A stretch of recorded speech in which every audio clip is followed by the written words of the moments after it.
আজকে একটা বাবা ছেলের গল্প নিয়ে এসেছি। গল্পটা অতি অবশ্যই শোনো, ভালো লাগবে আশা করি। তো একদিন এক সকালে এক বাবা তার ছেলেকে কোলে নিয়ে বাড়ির উঠানে বসছিল।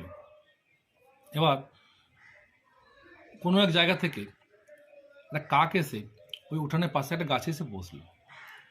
তখন ছেলেটা জিজ্ঞেস করলো বাবাকে, বাবা এটা ওটা কি? বাবা বললো, বেটা এটা কাক। ছেলেটা আবার জিজ্ঞেস করলো, বাবা এটা কি?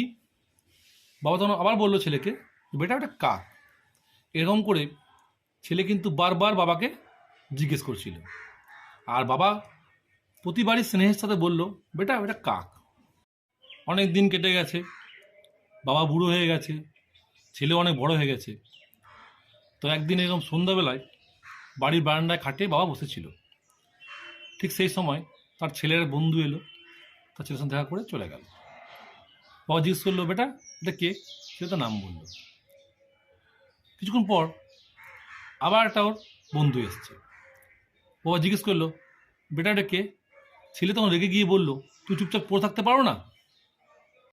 তোমার তো কোনো কাজ নেই, তোমাকে তো কিছু করতে হয় না, কে এলো কে গেল এত কৈফিয়ত কিসের তোমার? তাহলে জানার তোমার দরকার নেই। এই কথা শোনার পর বাবা কিন্তু মাথা নত করে খাটে বসে রইল।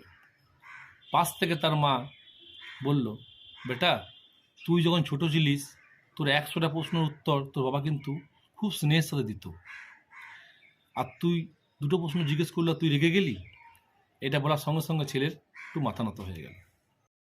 তো বন্ধুরা, আজকে তোমরা যে যাই হও না কেন সেই ওনাদের জন্যই হয়েছে। তো তাদেরকে যথাযথ সম্মান করা উচিত, অসম্মান করা উচিত নয়। আমার এই মতে যদি সহমত থাকো অতি অবশ্যই কমেন্টে লেখো। বাই।